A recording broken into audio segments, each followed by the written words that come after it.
Olá, sou a Mariana Alvim, bem-vindos ao Vale a Pena, o meu podcast onde conhecemos as pessoas enquanto leitores, com o apoio da WUC, a maior livraria online portuguesa. Fiquem por aí, vale a pena.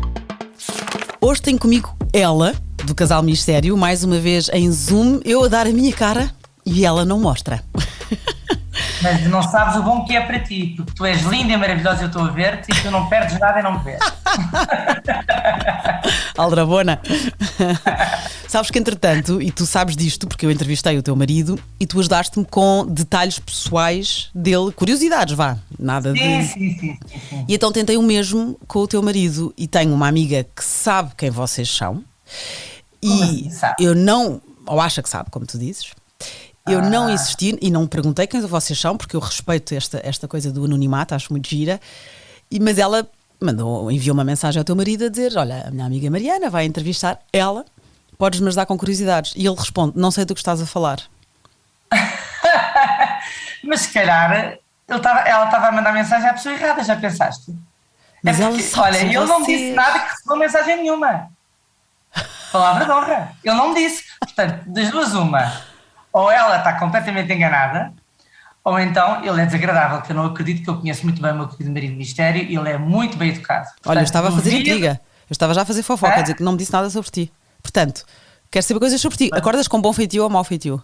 Eu hoje em dia acordo lindamente bem disposta, porque durmo bem, durmo 8 horas por dia. Uau! Estou muito bem comportada e sabes que hoje em dia, desde a pandemia, trabalhamos em casa, então já não temos aquela coisa do trânsito, portanto ganho uma hora de sono.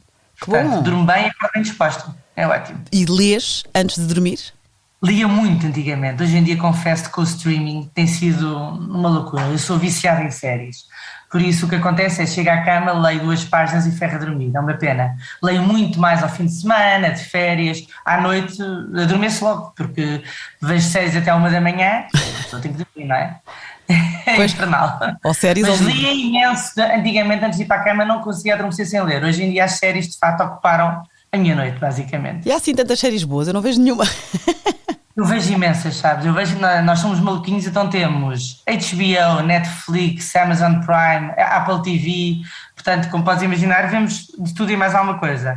E gostamos mais ou menos do mesmo género, que é bom, portanto, acabamos por ver muita coisa e vemos as temporadas todas, somos um bocadinho viciados. Por isso, mas apesar de adorarmos ler, de facto as séries hoje em dia têm ocupado muito mais tempo da nossa vida.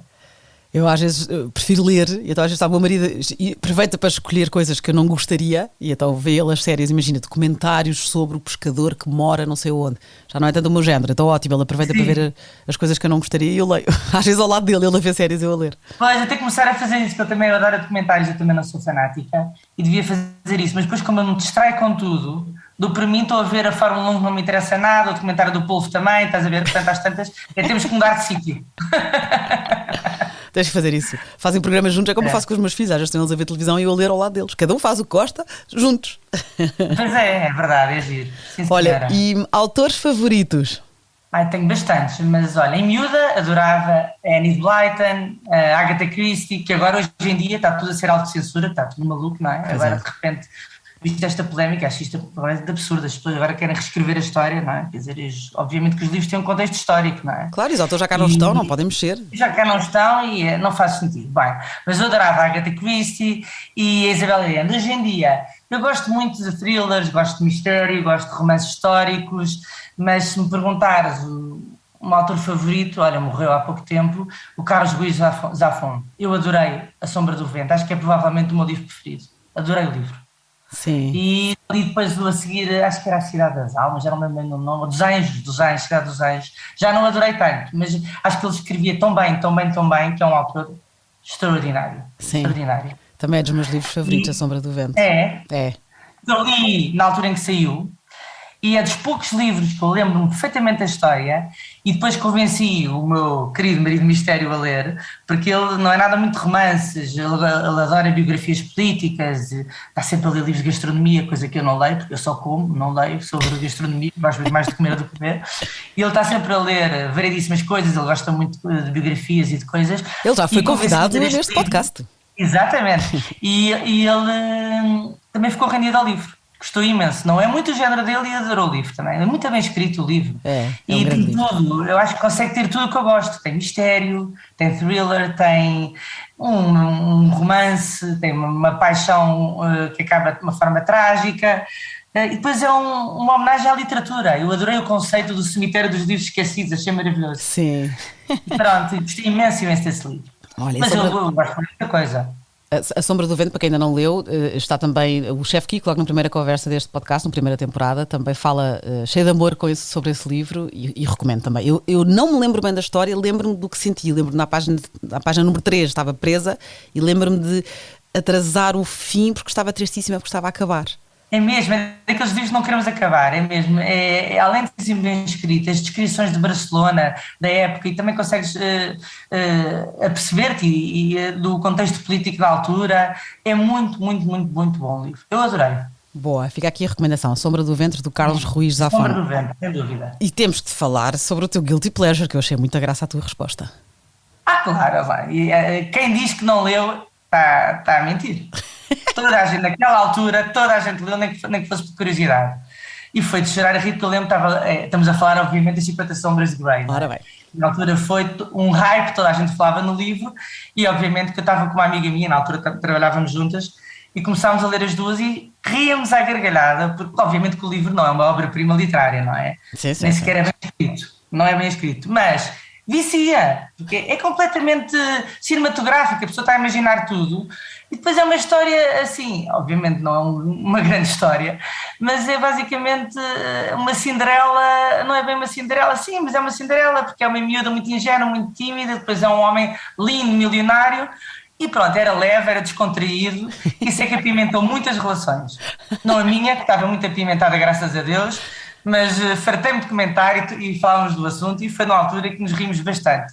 É um guilty pleasure, claramente, foi esse. Li todos. Sim. E ainda li o último, que era igualmente mau, que era o lado dele, que era a versão dele. É que depois ela lançou mais um. Isso já não consegui. Mas eu li o primeiro, uma amiga minha. Só por curiosidade, para ver o que é que passava pela cabeça dele e tal. Mas pronto, foi assim, acho que o guilty pleasure que me lembro foram as 50 Sombras de Grey, claro. Eu lembro, a minha amiga insistiu-me para ler e ela disse, o teu marido vai agradecer, porque vais ficar doida. E eu li, e ela, então não ficaste doida disso? Eu não, queria que ele dormisse para eu continuar a ler. Pois pode ter esse efeito perverso, não é? Que os maridos todos oferecerem o livro e depois de repente elas nem querem saber de mais nada porque estão agarradas ao livro. Ou compararem com o marido também pode ser chato. Pois, obviamente tem as suas sombras, não é? Era uma figura muito complicada e tinha assim uns gostos que longe de mim, não é? Mas que horror, não queremos isto na vida real. Não queremos, mas cada um sabe de si. Agora, que era bonito, milionário, fazia ali várias coisas, tinha ali várias fantasias, muitas mulheres tinha, portanto. Ainda fui ver o filme, mas o filme então consegue ser mal demais para ser verdade. Não apetece. E os livros também, o primeiro tem a sua graça até pela novidade e depois piora. Este bem mais interessante, o autor que escolhias para jantar, que já cá não está, mas pronto. Pois não, morreu aos 50 anos, fez-me imensa impressão ele ter morrido. Stieg Larsson. E foi sobretudo antes de ele saber o sucesso que ia ter, não é? Porque ele tinha escrito os 3 primeiros livros, estamos a falar da coleção a trilogia Millennium. Eu li os 3 livros seguidos, adorei. Sobretudo, sabes o que é que eu adorei? Foi a personagem que ele criou. Para mim, a Lisbeth Salander era das melhores personagens da literatura contemporânea. Porque, no fundo, é feminista, é frágil, é uma personagem super profunda, com imensas nuances, porque teve uma infância traumática, foi vítima de abusos, foi entrar no hospital psiquiátrico e depois é genial, é super inteligente, tem uma memória fotográfica incrível e é uma hacker, que é uma profissão bem original para a atualidade, e no fundo é uma justiceira através de um computador. Eu achei esta personagem giríssima e na altura até fui investigar e fui ver como é que ele foi descobrir esta personagem. Há várias teorias, porque ele, como morreu cedo e antes do sucesso, nem falou muito do tema, mas ele chegou a dizer que ele imagina a Pipi das Meias Altas, que era uma personagem infantil-juvenil sueca, não é? Sim. Em adulta. Que eu achei extraordinário, porque a Pipi das Meias Altas era sardenta, com ruiva, andava sempre com um macaco e com um cavalo, mas era uma miúda que vivia sozinha. E ele me diz que a imaginava assim adulta. E de facto, no primeiro livro, quando a descreve fisicamente, ele diz que ela é uma ruiva que pintou sempre o cabelo de preto, porque ela tinha um estilo gótico, não é? Toda cheia de piercings. E tatuagens. Mas dizia de facto que era ruiva, portanto é engraçado ele imaginar como seria a Pipi das Meias Altas adulta. Bem, nunca lá chegaria essa inspiração. Nem eu fui ler porque eu estava com alguma curiosidade. Há quem diga que tinha sido uma coisa mais sórdida, mas ele nunca confirmou, nem está cá para confirmar, que terá visto uma coisa horrível em adolescente, uma miúda com este nome, Lisbeth, ter sido violada e não ter feito nada, na altura ele era miúdo, mas nunca se confirmou essa versão. E o que se diz é que, de facto, a única vez que ele falou do tema é dizer que se inspirou na Pipi das Meias Altas. Depois é delicioso, porque é o oposto, não é? Mas ela é uma personagem super negra e é meio fluida, mesmo sexualmente falando, não tem fronteiras, que eu achei giro, como a internet, não é? Eu achei a personagem mesmo boa. E gostava de jantar com ele para lhe perguntar, primeiro, como é que ele se inspirou mesmo, não é? Porque isto é só referências que eu descobri online. E depois como é que ela acabaria, porque ele depois, entretanto, como morreu, vários autores pegaram da história e da personagem, mas eu gostava de saber como é que ele haveria no fim. Se casaria, se continuaria uma justiceira. Gostava de falar com ele sobre a personagem porque achei mesmo fascinante a personagem. E ele escreveu os 3 livros, portanto, Os Homens que Odeiam as Mulheres. Pois era, a rapariga que sonhava com uma lata de gasolina e um fósforo, não era? Sim. O que eu li, eu só li os 3 dele, eu não cheguei a ler a continuação feita pelo outro autor. É o David Lagercrantz, era isso que eu te ia perguntar, porque é uma trilogia, mas depois foram escritos mais 3. A editora encomendou. Eu só li os 3 dele.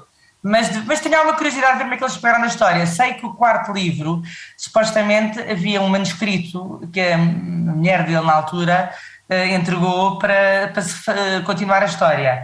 Mas há quem diga que estava 30% escrito, 70% escrito, portanto, não sei o que é que será dele e o que é que será do novo autor, que acho que tentou respeitar completamente a personagem, mas só li os 3 primeiros. Okay. Não li Pois, a mulher dele tentou ficar com o livro que ele tinha no computador, mas os direitos autorais, lá está, eram da editora. Eram da editora, acho eu. Olha, sabes porquê? Porque ela não era casada. Exatamente, eles eram companheiros. Exatamente, companheiros, pronto. Eu não sei se o União de Facto dá direito a ficar com os direitos de autor, cá em Portugal não faço ideia. Lá, pelos vistos, não. Legal, tens que casar para herdares as coisas dele. Claro. É tramado. Mas a União de Facto também devia dar, não? Se vivem em União, não sei. Acho que não. Acho que em termos de impostos podes partilhar. Ao menos isso. Mas então é a trilogia Milênio. Os Homens que Odeiam as Mulheres, a rapariga que sonhava com uma lata de gasolina e um fósforo e a rainha no Palácio das Correntes de Ar. Eu lembro desse terceiro livro que foi super intenso. Eu acho que este Palácio das Correntes de Ar, eu acho que era um hospital psiquiátrico.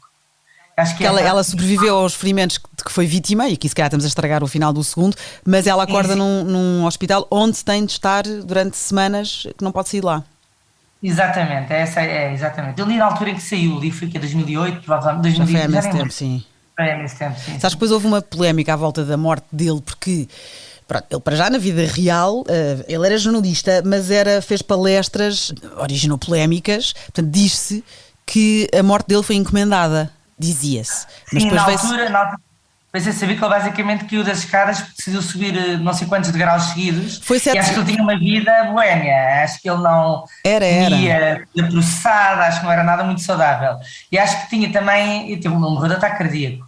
E acho que também que era meio genética, acho que a família toda já teve vários casos na família. Agora morreu muito novo. Ele ia para o escritório, 7 andares, o elevador estava estragado e resolveu subir escadas de enfiada e pronto, e foi aí que morreu. E depois dizia-se que também não chegava ao quarto. Que horror. E depois dizia-se que ele era fumador, só comia comida processada, tratava-se mal, e o avô com quem ele viveu em pequenino, porque os pais tiveram que fugir para os Estados Unidos e deixaram-no com o avô quando ele tinha 1 ano, até aos 9 anos, porque o avô morre de ataque cardíaco aos 50. Portanto, há aqui uma história que se repete. É impressionante, pois. Então, mas assim, hoje em dia foi confirmado que ele morreu de ataque cardíaco. Sim. Mas há logo essas especulações sobre estas pessoas que morrem cedo e ainda por cima no auge da popularidade. Mas não, acho que foi mesmo ataque cardíaco, sim. Foi, sim, senhora. A trilogia O Millennium, do Stieg Larsson. Sabes que ele é Stieg com E, S-T-I-E-G, porque ele tinha um amigo, também escritor, que que se escrevia com S-T-I-G. Portanto, ele mudou o nome aos 20 anos para não ficar com Stieg Larsson, porque tinha um homónimo. Mas o amigo também era Larsson? Também era Larsson e era poeta, também era dessa área, era artista também. E ficou mais conhecido. O nome na Suécia deve ser como Maria Silva Caio ou Manel Lopes ou assim, que havia muitos, não? Pois, na verdade, o primeiro nome dele é Carl, com capa. Carl Stieg Erland Larsson. Só que, pronto, mudou então o nome para não ficar igual ao outro. Que o outro ficou mais conhecido quando este morreu. Portanto, a sorte do homónimo. Então, a trilogia Millennium, do Stieg Larsson. Outro livro que tu adoraste, O Tigre Branco, do Aravind Adiga. Ora, lá está, adorei, também li logo na altura em que saiu. Foi o Booker Prize, na altura, lembro que foi em 2008. Foi, sim, senhora. E o que tinha graça, e depois saiu na Netflix o filme. Já viste? Não. Não é nada, não tem nada a ver. É engraçado o filme, mas não tem nada a ver com o livro. De facto, os livros, 99,9% são sempre melhores que os filmes. Não há volta a dar. Não me lembro de nenhum filme. Olha, para casa, a Rapariga do Comboio, eu só vi o filme e depois não li o livro. E depois li o outro da Paula Hawkins, que toda a gente diz, não é tão bom como a Rapariga do Comboio, mas como eu só li esse, que era Escrito na Água, acho eu, esse adorei. Mas, por exemplo, o meu querido marido mistério, que eu não posso dizer o nome, leu o outro e disse que o outro já era uma repetição do mesmo estilo, da forma como ela escreve. Ela basicamente, cada capítulo é a versão de uma personagem, não é? É diferente, é uma forma engraçada de ler, mas a receita é a mesma. Mas pronto, isso é a Paula Hawkins. Agora íamos falar do Tigre Branco. Estás a vir a divagar. Sabes que o Rui Melo falou na temporada passada deste podcast, no episódio 51, o Rui Melo também falou neste livro. Falou. Eu vou dizer, eu achei este livro extraordinário. Primeiro porque é um retrato cru e irónico da Índia. As pessoas têm muita ideia da Índia, quer dizer, obviamente nós sabemos da miséria e da pobreza que há nas ruas de Nova Delhi, etc. Mas depois há os marajás, há aqueles palácios, Jaipur. Eu lembro quando eu era miúda, tu vês como antiga eu sou, havia uma série que passava na RTP que era a Joia da Coroa, acho eu, que era tudo passado na altura na época no Império Colonial Britânico, não é? E a Índia era tudo uma maravilha, não é? Mas obviamente nós sabemos que a Índia hoje em dia tem uma pobreza inacreditável. E então, o que é que eu fiquei fascinada com isto? O que é que este livro me fascinou? É o retrato irónico ao mesmo tempo e cru com que o autor descreve, no fundo, o crescimento e a evolução de uma personagem. A história é contada em primeira pessoa, é escrita numa carta, em jeito de carta ao primeiro-ministro chinês que supostamente vai fazer uma visita oficial à Índia, e ele, ao longo de 7 noites, escreve uma carta ao primeiro-ministro chinês. E nessa carta ele descreve o seu percurso. E o percurso dele, ele começa num interior miserável da Índia, uma coisa que não há explicação, que nós nem imaginamos que é possível viver. Basicamente, a ideia que eu lembro, que eu fiquei super impressionada, é que os miúdos estudavam. Sim, aquilo era uma cerca, quase que parecia a descrição de um curral, estás a ver? Sim. Estavam um curral, eles estavam misturados no meio da terra, no meio dos excrementos. Aquilo era uma coisa que não há explicação para a pobreza em que estes miúdos cresciam. E depois, a forma como ele descreve o seu próprio percurso, que é moralmente ambíguo, porque ele faz das coisas mais, não vou dizer que estraga a história, mas faz coisas que nem sequer podes imaginar. E a forma calma como ele descreve o que ele fez, que são crimes, no fundo, mas que ele acha perfeitamente razoável, porque ele tem um objetivo que é chegar onde ele quer ser rico, e para isto vai ter que fazer, e é a única forma de sobreviver na sociedade indiana. E a forma como ele se justifica, tu primeiro estás a torcer por ele do princípio ao fim, apesar de ele estar a fazer as maiores atrocidades. E depois a forma torcista e irónica com que ele conta as coisas que faz. É uma denúncia espetacular sobre as injustiças da sociedade indiana. Eu adorei. Ele diz mesmo isso, ele faz a analogia com o tigre branco, diz que é o único animal que sabe abrir, se estiver preso, não é, no Jardim Zoológico, por exemplo, sabe abrir um buraco na vedação, escapar ao destino da prisão eterna, nem que para isso seja preciso derramar um pouco de sangue ao longo do caminho. É isso mesmo. O que ele diz é isto, é assim, eu tenho que sobreviver. E eu, para sobreviver, se calhar vou ter que fazer coisas que a maioria das pessoas não teria que fazer, mas eu tenho que fazer. E tu acabas o livro a dizer, bolas, ele mereceu. Claro que, porque as pessoas a quem ele faz mal, os pequenos crimes que ele faz, e há um crime que não é bem um pequeno crime, são pessoas também miseráveis, que, mau caráter, estás a perceber, que se cruzam com o caminho dele, que se aproveitam da pobreza alheia. Portanto, às tantas tu estás a achar, ok, ainda bem que ele fez isto. É genial. E é muito, muito divertido. Justifica o que ele faz, não é? Justifica, quer dizer, é injusto. Se fores a ver em Portugal, as sociedades ocidentais é completamente injustificável, mas ali a vida vale tão pouco naqueles países que é uma questão de sobrevivência, e lá está, para sobreviver tem que fazer coisas que nós não nos passaria pela cabeça a fazer, e o livro é especialmente divertido, que eu acho que é uma coisa que o filme não consegue passar, pela escrita dele, estás a ver? A escrita dele é irónica, é engraçada, é mordaz, e o filme, pronto, é o relato do livro, mas não tem aquela ironia. Tem situações assim meio estapafúrdias, mas não é tão bom por isso, é o que eu sinto. Ok, o Tigre Branco. Ele diz, pois a personagem em miúdo é dos poucos que sabe ler e escrever na escola, o que é raro e difícil para... Lá está, para ele é espertíssimo. E então há um inspetor escolar que quer pegar nele e dar-lhe uma bolsa, mas de repente ele é obrigado a sair da escola para ir trabalhar para ajudar a família a pagar uma dívida ao senhorio, é tudo. Exatamente, é assim, as circunstâncias nunca o ajudaram. Estás a ver?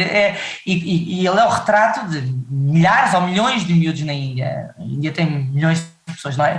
Portanto, não há oportunidades. E quando há um que tem uma oportunidade, ele de facto era o melhor, era o mais esperto, não podia, porque tinha que ajudar os pais, porque tinha que sobreviver só. É duro, mas ao mesmo tempo é irónico. Eu acho um ótimo livro para adolescentes lerem. Olha, é boa. cru, é difícil, mas para darem valor às pequenas coisas que têm. Que não dão. Na nossa sociedade. não dão mesmo. É espetacular. Ótima dica. Então, o Tigre Branco do Aravind à Diga. Os meus filhos não ligam nenhuma que eu digo, portanto, sai no ambiente. Tenho um adolescente que no outro dia eu contava a uma amiga minha, pronto, já é adolescente, já sabe tudo. E ela, não é só eles saberem tudo, nós não sabemos nada. É isso é que me põe doida. Não. Mas depois nós já temos uns que já passaram a adolescência e já nos começam a dar valor outra vez. Portanto, eu tenho fé na humanidade. Que bom. E acho que agora já começam a fazer perguntas e a pedir conselhos, é outra fase. Boa. Portanto, estás a dar-me esperança. A verdade é que eu também comecei a dar muito mais valor, e eu estou sempre a dizer isto, à minha mãe, quando fui mãe. É espantoso. Eu cheguei a telefonar a minha mãe e a dizer, mãe, eu se calhar fui uma adolescente insuportável. Eu peço desculpa, porque hoje em dia dou o maior valor. Dou o maior valor aos sacrifícios e às zangas e tudo, é verdade. Claro. Mas é aquela frase que te irritava e tu também dizes aos teus filhos, eu digo, não é? Que é, has de perceber, quando cresceres, depois vais perceber. É, exatamente. É irritante, mas hoje em dia estamos iguais. Não, isso é verdade. É um ciclo. É um ciclo, exatamente, a história repete-se. Vamos a mais um livro.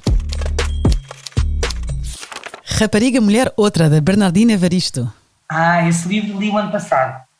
Vou dizer, é um livro que não é nada o meu estilo. Eu gosto muito de romances, de mistério, adoro mistério e thrillers, mas eu quis ler, tinha várias amigas que me tinham recomendado este livro, e eu achei este livro, e queria perceber um bocadinho esta comunidade, queria perceber no fundo uma realidade, não tem nada a ver com a minha, mas que está na ordem do dia, que se fala, e eu gostava de sentir um bocadinho na pele destas pessoas para tentar perceber o que passam, que têm grandes dificuldades. O que é que eu estou a falar?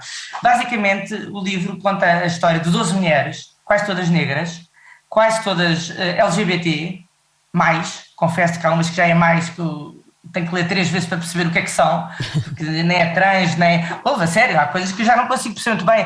Havia, por acaso, um capítulo extraordinário sobre miúda não binária, uma personagem não binária, que eu pela primeira vez, que é um tema que nós às vezes debatemos cá em casa, com os miúdos e explicar e tentar perceber, porque os miúdos de facto têm uma mente ainda bem muito mais aberta do que nós estamos a tentar aprender conceitos que não sabíamos, com os quais não crescemos, não é? Sim. Nós sabíamos, quando eu era miúda, sabia que era obviamente um homossexual, mas todas as siglas que há hoje em dia nem sequer se falava, portanto, enquanto para os nossos filhos é completamente natural e ainda bem falam do tema, connosco, nós estamos um bocadinho a aprender. Eu tive que ir ver o que é que era uma personagem não binária. E este capítulo é espetacular, porque tu percebes o que é que vai na cabeça desta personagem, tu percebes o sofrimento desta personagem, que não é aceito nem por A, nem por B, nem por ninguém, nem pelos pais, e é muito interessante. Portanto, eu adorei este livro por 2 razões. Primeiro, porque é muito bem escrito. Segundo, porque tem vários capítulos, cada capítulo é uma história. E a primeira personagem é meio autobiográfica, porque a própria autora, a Bernardina Evaristo, ela hoje em dia está casada, mas acho que foi lésbica durante os anos 80 e pertence a uma comunidade feminista super radical. Porque o livro também depois tem realidades que eu nem sabia. Há a história de uma mulher que se apaixona por outra e vai viver para uma comunidade lésbica nos Estados Unidos em que os homens nem sequer podem entrar. Quer dizer, isto às tantas, as pessoas que querem a tolerância são mais intolerantes do que... E é engraçado, porque ela pode escrever isto e pode falar, e ela é irónica também a falar destes temas, porque ela, como pertencia à comunidade, é diferente. Portanto, ela tem legitimidade para ser trocista e irónica. Ela é muito engraçada a escrever, porque ela escreve sobre estes temas com alguma graça. Por exemplo, há uma miúda que é filha de uma mulher lésbica, do melhor amigo que é homossexual, que ela quis ter um filho, e o amigo aceitou ser o pai, e a forma como a miúda encara os pais, a miúda é heterossexual, e a miúda goza com os pais. E isto é engraçado, mas eu acho que ela tem essa legitimidade e, como faz parte, pode escrever sobre este tema. Portanto, é um livro engraçado, irónico, mas que toca em muitos temas da atualidade que eu acho importante. Para quem não percebe nada, ou para quem desconfia, ou para quem é preconceituoso, coisa que eu não sou nada, graças a Deus, sempre fui bem educadinha pelos meus pais e nunca fui preconceituosa, portanto, acho que é muito importante para a sociedade atual e sobretudo para as pessoas que condenam e que acham que há muitas siglas e que é não sei o quê, vão ler este livro, porque é um livro que explica bem o que é que esta comunidade passa. É muito interessante o livro. Rapariga, Mulher, Outra, da Bernardina Evaristo. Foi também Booker Prize em 2019, juntamente com Os Testamentos, da Margaret Atwood, e foi também um dos livros favoritos do Barack Obama em 2019. É sério? Tinha que ser, olha, o meu ídolo. Eu amo o Barack Obama. Então pronto, ele também gostou deste livro como tu. Eu também o li já há poucos anos, mas bem, não sei se há 2 anos, mas já nem me lembro bem da história. Engraçada, lá está. E o que é que achaste? Depois... Isso, são várias mulheres e cada uma tem o seu percurso, são quase todas da comunidade LGBT. E são todas negras, o que também é importante, porque falam um bocadinho do lado do racismo e, no fundo, do legado do Império Britânico, não é? Porque a Nigéria, todos os países que pertenceram ao Império Britânico, e estas mulheres vivem todas numa comunidade, obviamente, nos subúrbios, mas é engraçado como algumas próprias já fizeram o seu caminho, já estão em hedge funds, havia personagens já com uma era professora, a outra já era uma executiva, mas umas já queriam ligar as suas origens, outras não queriam, outras tinham orgulho. É muito engraçado. Tens de tudo. Tens de tudo, portanto eu acho que é bom para numa altura em que se fala tanto de racismo, de preconceito, dos não binários, da comunidade LGBT, acho que é um livro fundamental nesta altura. Sabes que eu acho que foi sobretudo isso que o livro tem, é exatamente o tema. Por isso é que eu acho que também foi tão falado mais do que a qualidade. O livro é bom, mas sobretudo a temática, sem dúvida. É a temática, não tenhas uma dúvida que foi, e eu tive curiosidade, como também de facto está na ordem do dia, eu tive curiosidade de ver a descrição destas personagens, de situações por quem as viveu, ou por quem, pelo menos, ela não diz que é tudo autobiográfico, mas claramente a primeira personagem, a Ama, que eu lembro que era uma dramaturga, é autobiográfico, é claramente a história dela, vais ver a história de uma e de outra. E ela é uma mulher com vida e tem mundo, é uma mulher com mundo, ela é a quarta de 8 filhos, nasceu em Londres, e eu pergunto-me, quem tem 8 filhos, qual é que terá o síndrome do filho do meio? Não tem tempo para isso, não há cá síndrome do meio para ninguém. Bernardine Evaristo, Rapariga, Mulher, Outra. E agora, uma curiosidade sobre este podcast, que já tem mais de um ano, e às vezes recebi uma mensagem e dá pessoas a dizer: porquê que nunca ninguém falou no Ken Follett? Ela do Casal Mistério, agora ia dizer Inês, Joana, Ana. Eu adorei, atenção, eu não li todos, por exemplo, Os Pilares da Terra eu não li. Dizem que é ótimo. Sim. Eu li e adorei, foi a trilogia, foi o século. A Queda dos Gigantes, O Inverno do Mundo. É todo o meu género, romance histórico, é maravilhoso. A Queda dos Gigantes, eu já não lembro qual era o nome do segundo. A Queda dos Gigantes, O Inverno do Mundo e No Limiar da Eternidade. Exatamente, adorei essa trilogia. Primeiro porque a forma como ele conseguiu juntar 5 famílias era uma americana, uma alemã, uma russa, uma inglesa, exatamente. Era galesa, exatamente, pronto. E conseguiu juntar 5 famílias dos 4 cantos do mundo e cruzá-las ao longo de toda a história do século XX é extraordinário. Eu nem imagino o que é que terá sido a estrutura destes livros para fazer. E para estruturar os livros e para conseguir conjugar as personagens todas, está tudo, além de estar tudo muito bem escrito, ele conseguia cruzar estas personagens fictícias com personagens verdadeiras. Eu lembro que entrava o Churchill às tantas, e Lenin e Trotsky, era maravilhoso. E eu adoro a história do século XX. adoro, acho que é de longe, eu adorava a história em miúda, era a disciplina que eu mais gostava, mas acho que o século XX foi de longe, primeiro porque ainda vivi um bocadinho do século XX, mas sobretudo porque acho que foi muito rico, teve 2 guerras mundiais, teve o horror do Holocausto, a Primeira República, não sei, e sobretudo adorei um período, a maioria das pessoas não gostou tanto do terceiro livro dele, eu adorei porque é a Guerra Fria, eu acho a Guerra Fria um momento extraordinário, em termos de espionagem, a história do Muro de Berlim, havia uma família no terceiro livro que estava dividida pelo muro e que num dia para o outro a metade da família fica de um lado, a outra metade fica do outro, e a forma como tentavam comunicar é espantoso. E lá está, ele conseguiu ter romance histórico, dar uma aula de história espetacular a quem não soubesse e ao mesmo tempo ter uma incrível intriga em todas as famílias. Portanto, eu adorei esta trilogia. Não li Os Pilares da Terra, de facto. Tenho ideia que é passado na Idade Média, não é? É, Idade Média Europeia. Lá está, eu como adoro o século XX, eu primeiro que, por exemplo, há uns livros que eu tenho a maior curiosidade de ler, que eu nunca leria, mas como adorei a série, acho que vou ter que ler, que é a Guerra dos Tronos. Ok. Não é nada possível, eu não gosto de fantasia, não gosto de dragões, não gosto de guerras, não gosto de nada disso. Vou agora ser trucidada, por exemplo, eu não gosto de Star Wars, que é uma coisa que, por exemplo, o meu querido marido Mistério quase que me mata. Mas não, mas é subjetivo, ninguém te mata por não gostares, eu percebo. Não, mas eu acho que aquilo é a coisa melhor do mundo. Pronto, e lá está, porque eu não sou nada agente de fantasia, nem de ficção científica, nem nada.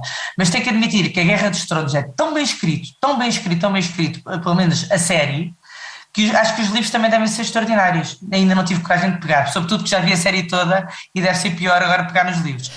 Mas a história muda. A história muda. Não é fiel, a série A Guerra dos Tronos não é fiel aos livros, há muitas diferenças. Pronto, é diferente, ok. Mas lá está, aqui como eu gostei muito de estudar a história do século XX, adorei ver ficção e acompanhar toda a história, porque realmente estes 3 livros contam a história toda do século XX. Começa o primeiro volume, começa acho que é no princípio da Primeira Guerra Mundial, e começa na Revolução de 1917, da Revolução Russa, e depois vai até ao fim da Guerra Fria, é espantoso. E é a evolução das personagens e os netos e os filhos dos primeiros, portanto, é muito bem contado e muito bem escrito e deve ter sido uma trabalheira escrever os livros, portanto eu dou imenso valor. Mas sabes que tem ar disso, e depois é o que tu dizes, o segundo e o terceiro livro já é a segunda geração destas 5 famílias. A segunda e a terceira geração. E vê-se que deu muito trabalho, a trilogia O Século, do Ken Follett, só que os livros entre si têm só 2 anos de diferença. Incrível, não é? Pois é, mas acho que ele tinha uma máquina de pessoas a ajudá-lo a investigar, acho eu. Ok. Ele não fez isso sozinho, ele tinha pessoas a ajudar na investigação. Sabes que é engraçado? O Ken Follett, ele era jornalista e começou por escrever contos aos fins de semana, era o seu hobby, vá. E os amigos que gostavam dos seus escritos é que o recomendaram, aconselharam a dizer, tens que escrever mais. E ele às tantas precisava de dinheiro para arranjar o carro, então começou a escrever livros para arranjar o carro. Olha, agora é capaz de ter uma coleção vasta na garagem, espero eu. Exatamente. E Os Pilares da Terra, que tu falaste, e que foi realmente das obras mais faladas dele, que saiu em 89, não fez sucesso logo ao início, foi com o Passa-Palavra que de repente cresceu esta outra trilogia dele, vá. Não, pois, olha, o meu querido marido Mistério leu Pilares da Terra, mas eu não li. Mas adorei o século. Lá está, porque eu adoro o século XX. Adoro. Boa, e de facto aprende-se muito, e isso mistura ficção com realidade. A trilogia O Século, de Ken Follett. A Queda dos Gigantes, O Inverno do Mundo, No Limiar da Eternidade. E para acabar, houve outro livro que tu adoraste, já falaste, A Sombra do Vento, e há Um Gentleman em Moscovo, que também já falámos aqui, falei no episódio número 24 com a Ana Colasso, ela que escolheu este livro, e ofereci ao chefe Kiko no episódio número 1 que eu adoro Um Gentleman em Moscovo, e tu também o escolheste, do Amor Towles. Graça, que é um livro que para mim foi um bocado difícil de entrar, porque achei um bocadinho parado. Ao princípio, eu achei, não sei se vou aguentar isto, que é tudo passado num cenário, no hotel, não é? Sim. Mas é deliciosamente bem escrito. Que maravilha, que elegância a escrever, não é? Sim. Eu achei e passa-se no hotel porque é prisão domiciliária para ele. Prisão domiciliária de um conde, que é um senhor, de facto, e a forma subtil com que ele vai descrevendo o que se passa lá fora, não é? Através da sua janelinha, mas ele vai percebendo, ele vai descrevendo as consequências da Revolução Bolchevique através dos hóspedes que vão entrando e saindo, e a forma como ele se relaciona com esses hóspedes, e a forma como ele às tantas cria uma amizade com uma miúda, que é filha de um já não me lembro, porque já li há uns tempos, mas era filha, acho que era de um dos líderes bolcheviques, que passava lá a vida, em reuniões. E deixou lá a miúda. E deixava lá a miúda e ele começou a ter uma relação com ela. Relação não de amor. Não se pode dizer nada de não, uma relação muito querida. Quase, não é? Neste caso devia ser, não é? Que ele já parece mais velhinho pela descrição. Mas é extraordinário o livro. Eu achei, ao princípio custou-me a arrancar, confesso, mas depois não parei de ler. Porque achei, mas sobretudo muitíssimo bem escrito. Muitíssimo bem escrito, as descrições, os pequenos detalhes, achei maravilhoso, achei muito giro. E é giro dizeres isso, e para quem ainda não leu, porque de facto eu também tive essa dificuldade. Eu li em inglês, tento ler no original, e não sei se foi pelo inglês, ao princípio também demorei a entrar. E uma amiga minha agora passou exatamente pelo mesmo, e eu disse, insiste. E ela de repente, como tu, demorou a entrar e depois saiu encantada, também já acabou. Portanto, vale a pena, mesmo que se sintam um bocadinho presos no início, insistam em inglês ou em português, há tradução, Gentleman em Moscou, e vale a pena mesmo, vale a pena. Porque nós ficamos naquela, será que isto não vai passar daqui? Mas de repente o livro avança de uma forma, e as idas ao barbeiro, era maravilhoso, maravilhoso. É ótimo, há imensa ação dentro do hotel. Exatamente, é muito giro. Trilogia Millennium, O Tigre Branco, Rapariga Mulher Outra, A Sombra do Vento, a trilogia O Século, Gentleman em Moscovo. Escolhe um. Eu acho que o que mais me marcou foi A Sombra do Vento. É o meu livro preferido. Eu acho até agora não houve nenhum. É A Sombra do Vento. Para mim foi o livro que eu mais gostei até hoje. Boa. Mas olha, agora estou a ler um que também lá está, porque adormeço por causa das séries, leio 3 páginas por dia, que também recomendo. Mas é muito duro. Mas estou no princípio, que é o Shaggy Bane. Já leste? Também já foi falar neste podcast. É duro, é duro. Não é para qualquer pessoa. É duro, é impressionante. Não é? Mete-me um dó, te falta a carência, a falta de afeto desta criança, completamente desenquadrada, um retrato super cru sobre o alcoolismo. Bem, mas é a mãe dele, sim. É um rapaz. A mãe dele é uma história de amor de um filho e uma mãe, mas o Shaggy Bane também fica aqui, é de Alfa agora, sim, já foi falado também já. E é o que eu estou a ler, mas lá está, leio 2 páginas, não é pelo livro ser mau, que o livro é maravilhoso, mas porque, pronto, lá está, estou a ver séries como se não houvesse amanhã e leio pouco, hoje em dia. Estou à espera das férias e leio 3 ou 4 livros seguidos. Mas eu acho que o Shaggy Bane não é para férias. Mas não. Aliás, eu comecei a ler este livro nas férias e depois parei e agora retomo. Na verdade. Boa. É duro, é verdade. Como eu não te conheço e não sei para onde enviar, deixo aqui sugestões de livros e, obviamente, Os Pilares da Terra, tu própria já falaste, fica aqui a recomendação, é giro porque tem cá em casa, é só pegar neles. É só pegar. Ainda por cima há uma edição, acho que é limitada, mas há uma edição em que estão os 3 juntos, Os Pilares da Terra. Não, mas isso acho que não, estes tem aqui separados. Então pronto, para quem nos está a ouvir, vão ao WUC, está lá. Depois, tu falaste-me, e é giro, o Stieg Larsson, no ano em que foi um fenómeno, em 2008, ele foi o segundo autor mais vendido esse ano, atrás do Khaled Hosseini, que o Nuneiro me falou, e a tua conversa lembrou-me do Nuneiro, até porque também falaste das velas ardem até ao fim, não é? E então tens que ler, tenho a certeza que vais gostar, O Menino de Cabul, do Khaled Hosseini, lá está, o mais vendido no ano do Stieg Larsson, e o Mil Sóis Resplandecentes. Ok. E depois deixo isto tudo também para quem nos está a ouvir, deixo isto tudo no descritivo do podcast. O Menino de Cabul e Os Mil Sóis Resplandecentes. O Menino de Cabul já me falaram, exatamente. Pronto. O outro não conhecia. A mim já me falaram no Mil Sóis Resplandecentes, do Khaled Hosseini. Fica também aqui a sugestão. E depois, só pela graça, como tu eras grande fã da Agatha Christie, há aqui um livro que eu nem dei por ele, e eu sigo a Reese Witherspoon e as recomendações dela, e faz parte também, o clube dela de leitura. O clube de leitura, e este faz parte do clube de leitura e eu não dei por ele, mas então mas já dei por ele fora da Reese, está traduzido, O Caso Christie, da Nina de Grammont. Então o que é? Diz que a Agatha Christie, na vida real, desapareceu durante 11 dias. Eu li alguma coisa sobre isso. Então este livro, olha, diz a Christian Hanna, que é outra autora que eu te recomendo todos os livros, a começar com o Rochinol. A Christian Hanna diz, uma maravilha. Esta autora foi investigar o porquê deste desaparecimento da Agatha Christie, que podia dar um caso da própria Agatha Christie. Portanto, o caso Christie também te recomendo. E fica aqui então estas recomendações. Não te dou nenhuma porque não te conheço. Toma. Não faz mal, mas eu vou comprar tudo na UC, compro tudo online. Exatamente. Eu sou uma mulher muito moderna e vou comprar porque quero imenso ler livros diferentes este ano e ainda bem que me deste estas recomendações. Boa. E tens todos os outros episódios deste podcast com ótimas sugestões e obrigada. Muito obrigada eu. Olha, gostei muito de conhecer. Tenho pena não mostrar a minha cara, mas olha, não perdes tanto coisa. Esta é daquelas conversas que apetecia-me continuar. Vamos embora tomar um café e não dá, já viste? Bora! E ficávamos aqui a falar de livros o resto do dia, não era? E não tinha que trabalhar, que era tudo que me apetecia agora, era não trabalhar. Pois é, vai trabalhar. Olha, obrigadíssima. Beijinhos, Mariana. Obrigada eu. Beijinhos. Pelo convite. Beijinhos. Obrigada aos que ouviram. Para a semana a mais.